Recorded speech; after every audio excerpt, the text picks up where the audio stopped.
السلام علیکم friends, welcome to my channel novel کہانی۔ کیسے ہیں آپ لوگ؟ امید ہے آپ لوگ خیریت سے ہوں گے۔ آج ہم شروع کریں گے دل کے دریچوں میں کی 12ویں قسط۔ تو چلیں جلدی سے شروع کرتے ہیں۔ شروع کرنے سے پہلے میرے چینل کو لائک اور سبسکرائب ضرور کر دیجیے گا۔ کمرے میں پھیلی زرکاری روشنی میں وہ صوفے پہ بیٹھا، دونوں ٹانگیں سامنے میز پر پھیلائے، اپنی گود میں لیپ ٹاپ دھرے اپنے کام میں مسلسل مگن تھا۔ جب اس نے محسوس کیا کہ اس کے ساتھ والے صوفے پر وہ آ کے برجمان ہوئی تھی۔ کچھ کہنا چاہتی ہو؟ چند ثانیے اس کے بولنے کا انتظار کرنے کے بعد وہ خود ہی اپنی مخصوص سنجیدگی سے لبریز بھاری لہجے میں گویا ہوا۔ ہاں، اس نے یک لفظی جواب دیا تو اس نے لیپ ٹاپ کی اسکرین سے نظر ہٹا کے اسے دیکھا، گویا بولنے کا اشارہ دیا ہو۔ جس دن آپ کا نکاح ہو رہا تھا عریشہ سے، تب آپ نے یہ کیوں کہا تھا کہ آپ مجھ سے محبت کرتے ہیں؟ اس کے ایسے غیر متوقع سوال پہ اس کے کی بورڈ پر تھر تھراتی انگلیاں لہجہ بھر کو تھمی۔ تو کیا نہیں کرتا؟ اب کی بار بنا اس کی جانب دیکھتے ہوئے اس نے جواب میں بھی سوال کیا تو وہ اسے دیکھ کر رہ گئی۔ ہاں، لیکن محبت کرنے میں فرق ہوتا ہے، اس کے چڑھنے والے انداز سے کہتے ہوئے جواب دیا۔ عجیب منطق ہے آپ کی، محبت میں کون سا فرق آ گیا ہے اب کی بار اس نے بھی لیپ ٹاپ سے نظر نہ ہٹائی تھی۔ ویسے ہی فرق آتا ہے جیسا عریشہ کے لیے آپ کی محبت اور میرے لیے آپ کے جذبات میں ہے۔ اس کے ایسے جواب پہ وہ سر تا پیر پل بھر کے لیے ٹھٹک گیا اور پھر ٹھیک سے لیپ ٹاپ بند کر کے مکمل طور پر اس کی طرف متوجہ ہوا۔ ان بے سروپا باتوں کی وجہ پوچھ سکتا ہوں؟ اس کی سنجیدگی پہ غزل بڑبڑائی تھی، لیکن ظاہر نہ ہونے دیا۔ بے سروپا باتیں یہ ضرور ہوتی جو ان سے 3 لوگوں کی زندگیاں نہ وابستہ ہوتی، لیکن آپ یہ بے سروپا نہیں ہیں۔ اس نے بھی سنجیدگی سے اسے بہت کچھ باور کروانے کی کوشش کی۔ چار زندگیاں۔ فوراً سے پہلے اس نے اس کی بات کی تردید کی تو اس کے 2 لفظی اس جواب پہ غزل کا وجود جیسے برف کے تودے تلے دھنستا چلا گیا تھا۔ آپ اس چوتھی زندگی کو اس سب میں فراموش کیسے کر سکتی ہیں، جبکہ بات تو شروع ہی اسی زندگی سے ہوئی تھی؟ اس نے مزید کہا تو غزل کا چہرہ رنگ بدلنے لگا، جبکہ کان سائیں سائیں کرنے لگے۔ ریلیکس، میرا مقصد آپ کو پریشان کرنا نہیں تھا۔ اس کی حالت دیکھ کر وہ لیپ ٹاپ وہیں میز پر رکھتے ہوئے اٹھ کر اس کے نزدیک ہوا اور اسے اپنے ساتھ لگایا۔ اس کا سہارا ملنے کی دیر تھی کہ وہ اسے کندھے سے لگتی پھوٹ پھوٹ کر روتی۔ غزل ریلیکس، اس کے بال سہلاتے ہوئے اس نے اسے چپ کروانے کی کوشش کی، جو اسی کوشش پہ تو نہیں، ہاں اپنی بھڑاس مکمل طور پر نکالنے کے بعد چپ ہوتی اس سے الگ ہوئی تھی۔ گنتی کر لو کہ میری اب تک کتنی شرٹس آپ یوں ہی گندی کر چکی ہیں۔ اس کو اس فیس سے نکالنے کے لیے اس نے جان بوجھ کر اپنی گیلی شرٹ کی طرف اشارہ کرتے ہوئے کہا تو وہ جھینپ گئی۔ اب اتنا تو حق رکھتی ہوں نا، روئے روئے سے چہرے اور بھیگی پلکیں لیے حجالت سے کہتی، وہ اسے بھی مسکرانے پر مجبور کر گئی تھی۔ راحت بہت ہو گئی ہے سفیان، اب اٹھو اور ریسٹ کرو۔ مشل سما، آپ بھی اٹھو، بھابھی کو روم میں چھوڑ کر آؤ۔ انہیں وہاں بیٹھ کر گپ شپ لگاتے ہوئے تقریباً آدھی رات گزر چکی تھی، اسی لیے آمنہ بیگم نے وہاں آتے انہیں ٹوکا تو اس کے حکمیہ الفاظ پر اس کی باتوں میں مگن نور کا دل کانپ اٹھا۔ اس نے درزیدہ نگاہوں سے اسے دیکھا جو صوفے کی پشت سے ہاتھ پھیلائے ٹانگ پر ٹانگ چڑھائے بہت اطمینان سے بیٹھا ہوا تھا۔ چلیں بھابھی جی، آیت نے اس کے سامنے ہاتھ پھیلاتے ہوئے شرارت سے کہا تو اس کی دھڑکنوں کی رفتار میں اضافہ ہوا۔ آیت، پہلے اپنے بھائی سے پوچھ لو کہ کہیں وہ خود نہ اپنی بیگم کو کمرے میں لے جانا چاہتے ہوں۔ حارث نے شرارت سے اسے دیکھتے ہوئے کہا تو ان سب کی ہوٹنگ پہ وہ بری طرح سے شرم محسوس کرتی جلدی سے بول اٹھی، نہیں میں خود چلی جاؤں گی۔ وہ جلدی سے کہتی اپنی جگہ سے اٹھ کھڑی ہوئی، کیونکہ اس سے کچھ بعید نہ تھی کہ وہ اپنے زخموں کی پرواہ کیے بغیر اسے لیے سیڑھیوں پہ نہ چڑھ جائے۔ اس نے بھابھی نہیں بھائی سے پوچھنے کا کہا تھا۔ اس نے فوری طور پر بول اٹھنے پر وہ تپے ہوئے لہجے میں بولا تو اس کے انداز میں نہ چاہتے ہوئے بھی اس کے ہونٹوں پہ مسکان سی پھیل گئی، جسے فوراً دباتے ہوئے وہ مشل، آیت اور سما کے ہمراہ تیز ہوتی دھڑکنوں کے ساتھ بڑھ گئی۔ گڈ نائٹ، اسے دروازے کے پاس چھوڑ کر وہ اس وش لک دینے کے بعد وہاں سے چلے گئیں تو اس نے پوری طرح سے ہمت جمع کرتے ہوئے دروازے کو ہولے سے دھکیلا تو خوشبوؤں کے ریلے نے اس کا بھرپور استقبال کیا۔ قدم آگے کو بڑھاتے ہوئے اس نے جوں ہی کمرے کے اندر قدم رکھا تو نگاہیں تھم سی گئیں، جبکہ دھڑکنیں پل بھر کے لیے سست پڑنے کے بعد اس قدر بے لگام ہوئی کہ اس کی آواز اس کے کانوں میں گونجنے لگی تھی۔ سرخ و سفید فرش پر پھولوں سے مکمل طور پر سجا ہوا کمرہ اور بیڈ سائڈ ٹیبلز اور میز پر پڑی کینڈلز اور کمرے کے سامنے والی دیوار لگا ان کے مظفر آباد میں لی گئی ایک تصویروں کے انلارج پورٹریٹ اور کمرے میں پھیلی مدھم سی روشنی حواسوں پر چھا رہی تھی۔ Welcome to my land, love land Mrs Sufiyan Agha. وہ نہ جانے کب تک کمرے کی خوبصورتی کے سحر میں ہی جکڑی رہتی کہ عقب سے آنے والی گھمبیر سرگوشی اور اپنے پیٹ کے گرد حائل ہونے والے مضبوط ہاتھوں کی گرفت نے اسے چونکا دیا۔ اس سے پہلے کہ وہ مڑ پاتی اس نے اس کے گرد گرفت مضبوط رکھتے ہوئے اس کے کندھے پر اپنے لب رکھے تو اس نے اپنا سانس تک روک لیا۔ سانسیں نارمل کرنے میں سے کیونکہ اب آپ ساری رات سانس روک کے تھوڑی رکھیں گی۔ اس کی رکی ہوئی سانس محسوس کر کے اس نے اپنی بریڈ کو اس کے رخسار سے رب کیا تو وہ اس کی چبھن سے سسکی، اس کی مدھم سی سسکی پر اس کے لہو چھلکاتا چہرہ دیکھا اور پھر ہولے سے سیدھا ہوتے ہوئے اسے کندھے کے گرد لپٹی چادر کو اس کے وجود سے علیحدہ کرنے لگا۔ سفیان پلیز وہ میں، میرا مطلب ہے کہ وہ اس کی چادر ہٹانے سے اس کے صحیح معنوں میں چھکے چھوٹے تھے، تبھی وہ بوکھلائے ہوئے انداز میں بہت کچھ کہنے کی ناکام کوشش کرتی اس کی جانب مڑی۔ آج آپ سارے مطلب کو کچھ دیر کے لیے فراموش کر دیں۔ برخستگی سے اس کی بات کرتے اس نے اس کے ماتھے پر اپنے لب رکھے تو اس کا دل اپنے ہاتھوں میں دھڑکنے لگا۔ وہ پیر حویلی، اس نے ایک دفعہ پھر سے کچھ بولنے کی کوشش کی کہ جب اس کی رخسار پر جھکا، پیر حویلی والوں کی گولی مارو، ان کا دل میری باہوں میں مقید ہے، مجھے ان سے کیا غرض، مخمور لہجے میں کہتے ہوئے اس نے اب کی بار اس کی اوپری لب پر بنے تل کو نشانہ بنایا تو وہ بے اختیاری اس کے سویٹر کے دونوں مٹھیوں میں بھیج کر رہ گئی۔ وہ اس کی یوں ہی بے اختیاری سفیان کے جذبات کو منہ زور کر گئی تھی، تبھی وہ اس کے وجود کو باہوں میں لیے بیٹھ کی جانے بڑھا تو وہ جیسے ہوش میں آئی۔ سفیان پلیز میری بات سنو، اس کی اپنی طرف متوجہ کرنا چاہا لیکن وہ بہت سہولت سے اس کے لپسٹک سے سجے ہونٹوں پہ اپنے ہاتھ رکھ کر اس کی گہری آنکھوں میں تکنے لگا۔ نور ڈونٹ سے a word۔ آپ کو لگتا ہے کہ میں اس وقت اپنے ہوش و حواس میں ہوں کہ آپ کی باتوں کو سمجھنے یا سن سکوں؟ گھمبیر لہجے میں کہتے ہوئے وہ اس کی گردن پر جھکا تو اس کی لمس کی حدت اور شدت سے گھبراتے ہوئے اس نے زور سے مٹھیاں بھیجتے ہوئے خود پہ قابو پانے کی کوشش کی، کیونکہ وہ اب کمرے کی مدھم روشنی بھی گل کی، اس کی میکسی کی بیگ گلے کی ڈوری پر ہاتھ رکھے اسے کھولنے کی کوشش کرتا، اس کے وجود کے مکمل طور پر چھائے ہوئے اسے خود میں سمیٹنے پر مجبور کر گیا، کیونکہ آج اس کی لمس کی شدت اس کے جذبات، اس کے پیار، اس کے جنون کا پتہ دے رہی تھی۔ یہ سارے ایڈونچر میرے ساتھ تبھی کیوں ہوتے ہیں جب میں اکیلی ہوتی ہوں؟ ٹائر پنچر ہو جانے کی وجہ سے سڑک کنارے رکی ہوئی گاڑی کی بیک سیٹ پر بیٹھی سما افسردگی سے بولی تو آیت اور عروج نے بیک وقت ایک ساتھ اسے گھور کر دیکھا۔ کیا کہنا تمہارے اکیلے پن کے، جو ایک عدد ڈرائیور اور دو خوبصورت دوشیزاؤں کے ساتھ ہونے کے باوجود برقرار ہے؟ عروج کے طنزیہ لہجے میں کہا تو وہ خجل سی ہو گئی۔ میرا مطلب تھا کہ کوئی لڑکا نہیں ہے نا ہمارے ساتھ؟ اس نے فوراً اپنی بات کی وضاحت کی۔ ہاں، ان سے تو جیسے تمہاری بڑی بنتی ہے۔ عروج نے دوبارہ چوٹ کی۔ بنتی تو تمہارے ساتھ بھی نہیں، لیکن کیا کروں، مجبوری ہے، چلو آؤ تھوڑی دیر باہر نکلتے ہیں، تب تک ڈرائیور بھی ٹائر کا ارینج کر لے گا۔ اس نے دونوں کو کہا تو وہ بھی اس کی بات کی تائید کرتی اس کے ساتھ باہر نکلی۔ انہیں گاڑی کے نزدیک ہی کھڑے ہو کر باتیں کرتے 5 منٹ ہی گزرے تھے کہ جب ایک گاڑی ایک دم سے ان کے پاس سے آ کر رکی اور وہ چونکی، لیکن ڈرائیور سیٹ پر بیٹھے بلال کو دیکھ کر سما کی آنکھوں میں شناسائی کی رمق جاگی۔ ارے یہ تو وہی ہیں جنہوں نے میری فیس کے پیسے دیے تھے۔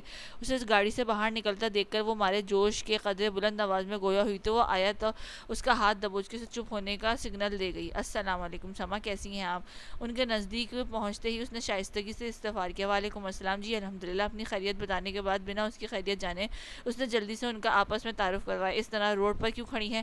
اس نے ان دونوں سے سلام دعا لینے کے بعد استغفار کیا۔ ٹائر پنچر ہو گیا ہے، اس نے بیزار سے لہجے میں جواب دیا۔ آپ چاہیں تو میں آپ لوگوں کو لفٹ دے سکتا ہوں، اس نے آفر دی، جو شاید سما فوراً قبول کر لیتی اگر جو آیت بر وقت اس کا ہاتھ نہ دبوچتی۔ بہت شکریہ آپ کا، ڈرائیور لگا ہوا ہے ٹائر چینج کرنے میں، اس نے مسکراتے ہوئے سہولت کے ساتھ اس کی آفر کو رد کرتے ہوئے ہولے سے سر خم کرتے کندھے اچکا گیا۔ لیکن پھر جب ڈرائیور ٹائر چینج نہ کر پایا تب تک وہ یوں ہی اس کے پاس کھڑا رہا اور پھر ڈرائیور کے فارغ ہو جانے پر وہ انہیں خدا حافظ کہتا اپنی گاڑی کی جانب، جبکہ وہ اپنی گاڑی کی جانب بڑھ گئیں۔ تصویریں میرے نمبر پر سینڈ کر دو۔ گاڑی میں بیٹھتے ہوئے اس نے ایک نمبر پر میسج سینڈ کرنے کے بعد گاڑی سٹارٹ کی اور تیزی سے روڈ پر بھگانے لگا۔ دروازہ کھلنے کی آواز پر اس نے سر اٹھا کر اس کی جانب دیکھا تو نگاہ اگلے ہی پل ٹھہر سی گئی۔ ادھر آئیں، اس کی حکمیہ لہجے میں اس نے تیوری چڑھا کر اسے دیکھا تو تم میرے ٹیچر نہیں ہو بلکہ میں تمہاری ٹیچر ہوں، اس لیے تم مجھے یوں آرڈر نہیں دے سکتے۔ اس کے یوں پٹاخ سے جواب دینے پر اس کی پیشانی پر بل پڑا۔ آپ شاید یہ فراموش کر جاتی ہیں کہ آپ صرف ٹیچر نہیں، میری بیوی بھی ہیں۔ اس کے جتانے والے انداز پہ اس نے کہا، میں دن کے وقت صرف اور صرف تمہاری ٹیچر ہوتی ہوں، اس لیے مجھ سے اس طرح کی مخاطب ہوا کرو اور اس سے متعلق کام بولا کرو۔ اس کے الفاظ پر نہ جانے یوں کھل کے ہنس دیا، جبکہ اسے یوں ہنستا دیکھ کر وہ جذبت سی ہو گئی۔ تو مطلب رات میں آپ میری بیوی ہوا کریں گی اور تب میں آپ کو اس طرح سے مخاطب، مثلا ڈارلنگ، جانم، سویٹ ہارٹ ٹائپ نام لے کر مخاطب کیا کروں اور خدمت بھی آپ سے بیویوں والی کر لیا کروں۔ اس کی بات کو گھما کے وہ آنکھوں میں پرحدت سی لپک لیے اسے دیکھتے ہوئے جس انداز میں بولا، کشمالہ کو اپنے دونوں کانوں سے دھواں نکلتا ہوا محسوس ہوا۔ شرم اور غصے سے بیک وقت اس پر اتنے زوراور حملہ کیا تھا کہ وہ کچھ بول بھی نہ سکی۔ یہ زخم مما کی وجہ سے آیا ہے۔ اس کے رخسار پر پھسلتے خون کو دیکھ کر اس نے اب کے اکثر بدلے ہوئے لہجے میں استغفار کیا تو کشمیالہ کی آنکھوں میں چبھن سی اتری۔ نہیں، اس زخم کی وجہ تم ہو آنٹی، تو فقط اس بات کو ماننے سے انکار کیا ہے کہ میں ان کے ویر کی کچھ لگتی ہوں، سرد مہری سے کہتے ہوئے وہ اسے دیکھنے لگی جس کا چہرہ ہمیشہ کی طرح پھر سے سرد تاثرات کی جمود تلے دب چکا تھا۔ لیکن مزے کی بات پتہ کیا ہے، مجھے آج اس زخم کے ادھڑنے سے بھی تکلیف نہیں ہوئی، کیونکہ جو شخص اپنی ماں کو اس حالت میں پہنچا سکتا ہے اس کے لیے کسی انجان کو تکلیف پہنچانا کون سا مشکل کام ہے۔ اس نے اسی انداز میں اس کی جانب دیکھتے ہوئے پرتپش لہجے میں تنفر سے کہا تو اس کے وجود گویا ہوا میں متعلق رہ گیا۔ وہ بٹی بٹی نگاہوں سے اسے دیکھتا، جو آج اس کے دیکھنے سے نگاہ چرانے کے بجائے انہیں چپتی ہوئی نگاہوں سے اسے دیکھتی رہی، اور یہ شاید ان کی آنکھوں کی بدگمانی تھی جنہوں نے اسے بولنے پہ مجبور کیا تھا۔ آپ ٹھیک کریے، میں ہی وجہ ہوں ان کی ہر ایک تکلیف کا۔ ان کی اس حالت کا مدھم لہجے میں بولتے ہوئے اس کی سانسیں تک کھینچ گیا۔ تیزی سے سیڑھیاں پھیلانگتے ہوئے وہ نیچے اتر رہا تھا جب سامنے سے سیڑھیاں چڑھتی آتی عریشہ کو عجلت کے باعث نہ دیکھ سکا، اور یہی بے خبری ان کے اچانک تصادم کا باعث بنی تھی۔ وہ جو اپنے دھیان کی دھاگوں سے الجھی اس افتاد پر اپنا توازن کھوتی یقیناً پیچھے کو الٹ جاتی، وہ بروقت اس کی کمر کے گرد بازو حائل کرتے ہوئے اسے اپنی جانب کھینچ نہ لیتا۔ ایک ہاتھ ریلنگ پر رکھتے اس نے بمشکل اپنے قدم جماتے ہوئے دوسرا ہاتھ پیچھے کو الٹتی عریشہ کی کمر کے گرد حائل کیا، اور ایک جھٹکے سے اسے اپنی طرف کھینچا تو وہ سیدھی اس کے کشادہ سینے سے آ لگی۔ اس کے کشادہ سینے سے ٹکرانے پر اس نے فوراً بوکھلاتے ہوئے اس کی جانب دیکھا جو اسی کی جانب مکمل طور پر متوجہ تھا۔ اس کی نگاہوں کے ارتکاز پر اس نے اپنے پیر مضبوطی سے سیڑھیوں پر جماتے ہوئے کسمساتے ہوئے اس کی گرفت سے نکلنا چاہا تو اس نے بنا کسی رد و قت کے اسے اپنی گرفت سے آزاد کر دیا۔ کہاں جا رہی ہیں؟ ایک ہاتھ پینٹ کی جیب میں گھساتے ہوئے اس نے بات برائے بات استفسار کیا تو وہ جو اس کے اکثر بدلے ہوئے رویے پر تھوڑی سی حیران ہوتی اس کے مخاطب کرنے پر چونک اٹھی۔ ارسم چاچو سے ملنے، مختصر سا جواب دیتے ہوئے اس کے سامنے سے ہٹنے کی منتظر تھی۔ جب وہ جانتا تھا کہ ارسم اور آئلہ اس کی بیسٹ فرینڈز ہیں تو ہنکارا بھرتا اس کے پہلو میں سے گزرتا سیڑھیاں اترنے لگا، جبکہ وہ سر جھٹکتی ارسم سے ملنے چل دی جو اوپر ٹیرس پر اس کا ہی منتظر تھا۔ حد ہے ارسم چاچو، اب کون سا بندہ اتنی سیڑھیاں چڑھنے کے بعد یہاں آ کر آپ کے ہاتھ کی بنی چائے پینے آئے؟ ٹیرس پر رکھی کرسیوں میں سے ایک پر دھپ کی آواز کے ساتھ بیٹھتے ہوئے وہ خفگی سے گویا ہوئی تو عفیفہ اور قندیل نے دبی دبی مسکان کے ساتھ اسے دیکھا۔ مجھے بس تم اتنا بتا دو کہ کیا ضروری ہے کہ تم میرے نام کے ساتھ چاچو لگائے بغیر مجھ سے بات کر سکتی ہو؟ ارسم نے جس انداز میں استغفار کیا وہ کھلکھلاتی ہوئی شرارت سے سرنفی میں ہلا گئی۔ میں بہت با ادب بچی ہوں، نام بلاتی اچھی لگوں گی کیا؟ اس نے دبی دبی مسکان کے ساتھ استغفار کیا تو وہ پرتعصب انداز میں اسے دیکھنے لگا۔ اور تم بھی یہ کہتی ہوئی کہ میں تمہارا بیسٹ فرینڈ ہوں؟ اس نے گویا اسے احساس دلانا چاہا کہ دوست چاچو کو نہیں کہتے تو چاچو کیا دوست نہیں ہوتے؟ اس نے آنکھیں پٹپٹاتے ہوئے جب سوال جواب کیا تو اس کی اس مصنوعی معصومیت پر دانت کچا کر رہ گیا، جبکہ باقی سب بہت دنوں کے بعد اسے یوں موڈ میں دیکھ کر مسکرا رہے تھے۔